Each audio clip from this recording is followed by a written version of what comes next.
Hey everybody, today I'd like to show you how we can take the power of the Octatrack sequencer and use that to our advantage to program a drum machine like the TR-09.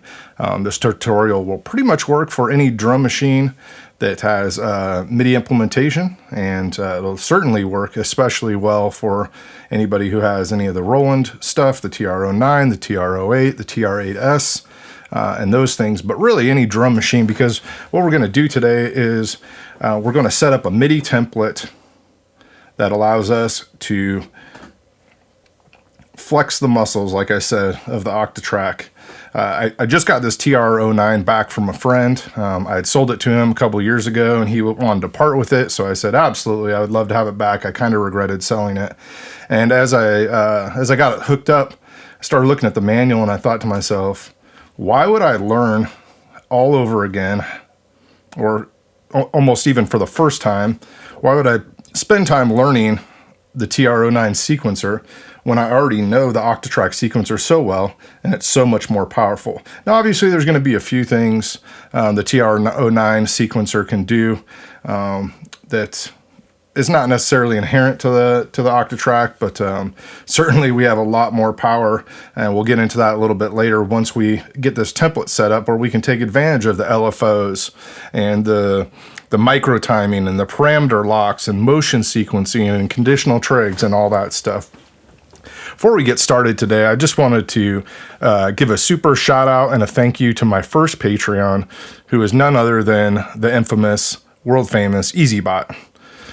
Thank you so much, Matt, for subscribing and supporting the channel, and all your encouragement and support to post more videos. Greatly appreciate it. And if you want to become a Patreon as well and support the channel, I would just be forever grateful. Just check the link down below.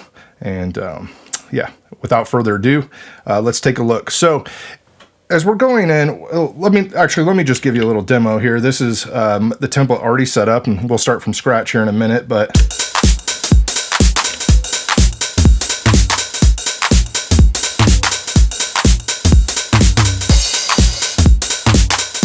so we're rocking away with the Octatrack here, and let's just go ahead. And what I would recommend doing is go to your normal template and start there. And what I did is I took my normal template and then I saved it as just, rename or save as a new template, and I just called it template 909. So I have all my normal template stuff on my audio section, but then the whole MIDI backside is going to be dedicated to this MIDI drum machine template. And if you take a look here, and I'll show it on the B-roll, the MIDI implementation chart for the TR-09 is a little hard to look at.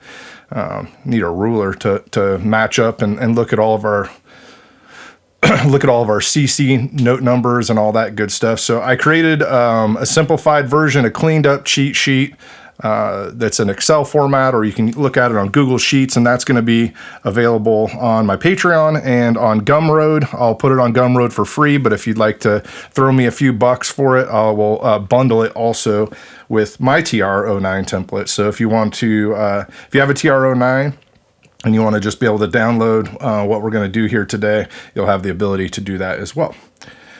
So without further ado, now we're over here on the MIDI side, and you can see we have a remnant of the template here.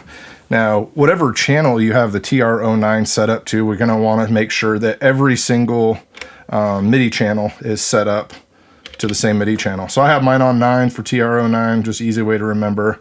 So we're going to go to channel 9, and we're going to set every channel to channel number 9. And as you can see where we're going here, I labeled with the tape here how we're going to assign each of the drum MIDI note numbers, which is going to be our next thing here. So whatever number you have, as your note number here is going to be your default MIDI note number. So we're going to set that up so that we're able to quickly have all these automatically assigned. And as we get through here, you'll see that there's a few more sounds than just 8. So we made some concessions and some workarounds.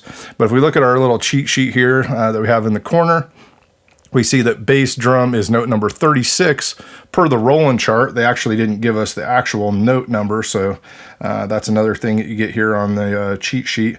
So that is C2. So we're going to quickly do this. We're going to go to, I have the snare drum set up on the next one, which is D2. Then the hand clap is D sharp 2. Now when we get to here, we have a couple of things that we're running into. One, I didn't make room for the rim shot, and also, obviously also we have 3 toms. So let me show you what I did on the tom, and I also opted to do this with the rim shot on the snare drum track. So when I went to tom, what I did is I set the low tom as the main one.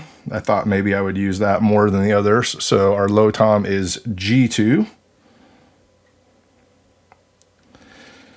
And then what I did was I went over here to, you can put these wherever you want. I went into the trigger mode and I laid down a trigger and I parameter locked that trigger to the mid tom, which is B2. Whoops. B2, and I went over here and I put a trigger and I made this the high tom, which is D3. And then what I did is under the parameter lock, I went to the velocity and I put it down to 0. And just what that allowed me to do is I know if I lay down a normal trigger, that's going to be my low tom. If I want to lay down one of these, I can copy and paste it, and then I can turn up the velocity. So I kind of have those just ready to go, but they're not actually triggering anything. And then obviously we're just going to keep going down the line. All right, kind of fast forwarded through that. I made a couple mistakes because my order is not the same as the order on the spreadsheet. So be careful, make sure you're checking all those, and we can do a quick check real quick just to make sure we have the normal one. We can throw down some kick drums. Whoa, what do we got going on here? There's probably some stuff on the back side. And immediately I can tell that I have this on the wrong note number. So I put in C3 and it should have been C2. All right, so we can check that. We can clear those out. This should be our snare drum. That's good. Hand clap. We're good there. Toms. We can check our little extra notes we put in here.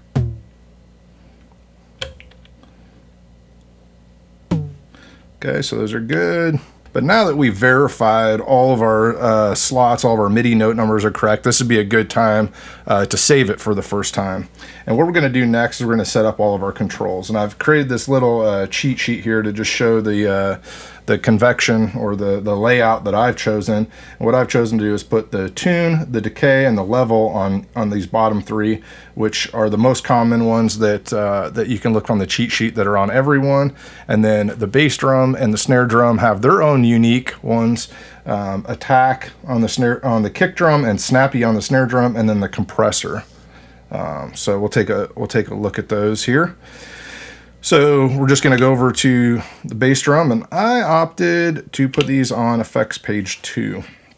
Just a personal preference, so just easy enough. What we're going to do is look at our cheat sheet, and in order on the cheat sheet, we have 20, 20, 23, and 24. So we'll double click. 20, 23, and 24. And then our attack is 21, which it already was on for some reason. That must be a default. And the compressor is 22, which it was on by default. So if we hit yes, that will assign all those. And then what we need to do is hold down function and press, and that's going to default them all to 0. So let's lay down some triggers so we can hear what this sounds like. As we bring up our level here, we should hear So that's our level. So you're going to want to, as you're doing this, you're going to kind of want to set a default level, and you'll probably go back and do it again once you have all the drums, so you have context of the relationship to one another. But we have our level here, our decay, definitely working, and tuning, definitely working. Attack, yep, and our compressor. Oh yeah. So like I said, you set these default where you want them. If you want a good like bass line, not a bass line, but a bass level, I like these two, the tune and decay on most of these drums. I kind of just left at 64. And this one's obviously gonna be personal preference. I had it kind of up in the 80s or 90s. So there we go. Now to the snare drum, this one also has, like I said, 5. And if we just look at our cheat sheet, it should make it super easy. We have 25, 28, and 29. So double click.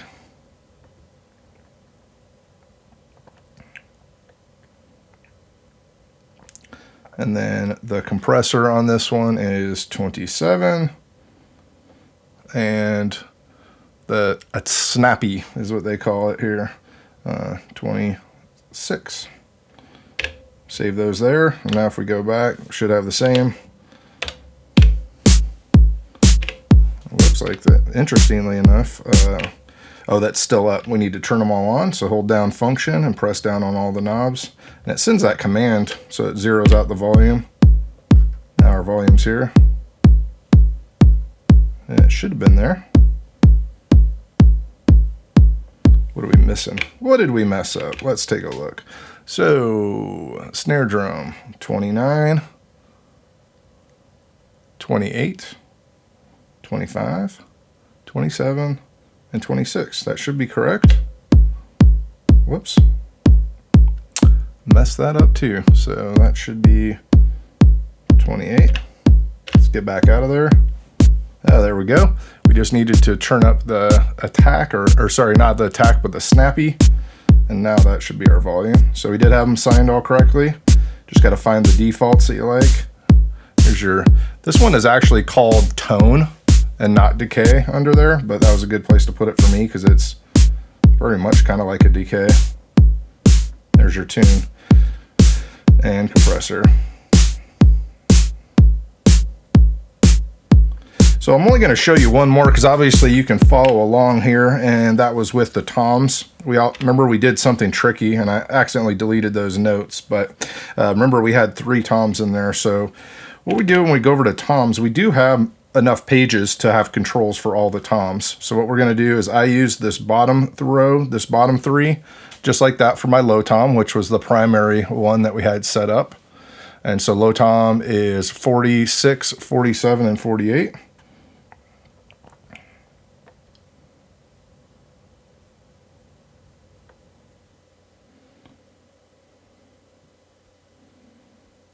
Whoops, where was I going there? 48. And then what I use the next row to do my mid tom, which is 49, 50, and 51.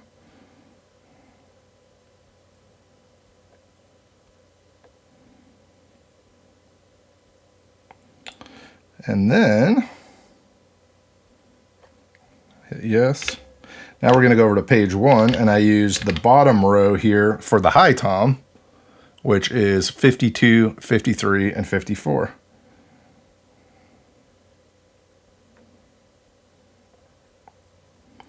And now you can probably see, now that we have, not only do you have hands-on control of all these parameters and being able to use them in Octatrack, but you can practically have a drum machine in the closet just hooked up with audio and MIDI, because you can control everything from here. You can control parameters.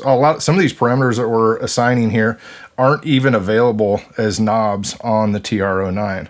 So we're actually adding, more hands-on functionality. And like I said earlier, the big things, and I'm sure you can see the potential right away, is being able to take advantage of assigning, you can assign these LFOs to any of these to any of these CCs that we just had, you just dive down in here and see we have all the CC numbers. So you would just go over to your thing, see which CC you had assigned. Say you wanted to control the volume on the low tom, you know that it's 48. And you just go over here and, sorry, you want to look at the top number, CC10, not the actual CC number, but the CC number in the Octatrack, CC10. And then you could, you know, assign an LFO, and that would control the volume.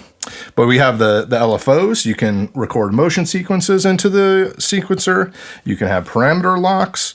You can have micro timing, and of course, conditional trigs. So I hope you can really see the potential of this system. And like I said, if you want to download this MIDI cheat sheet, you know, just hit me up below. You can either get it through my Patreon, or you can go to Gumroad, and I'll also include a free download for the Octatrack template if you want to just go ahead and have all these assigned if you have a TR-09. And I'll look up and see if maybe some of the assignments are similar for some of the other drum machines, and I'll leave a message here on the screen. But hope you enjoyed the video. I hope that at least, if nothing else, my wish is for these videos that they would just spark ideas of how you can use the Octatrack. This thing is just the Swiss Army knife of like all tools. It has no bounds of what you can do with it. That's the brilliance of it. So if you got something out of this, please leave a comment and hit the like and subscribe button. And I hope to see you again soon. Have a great day.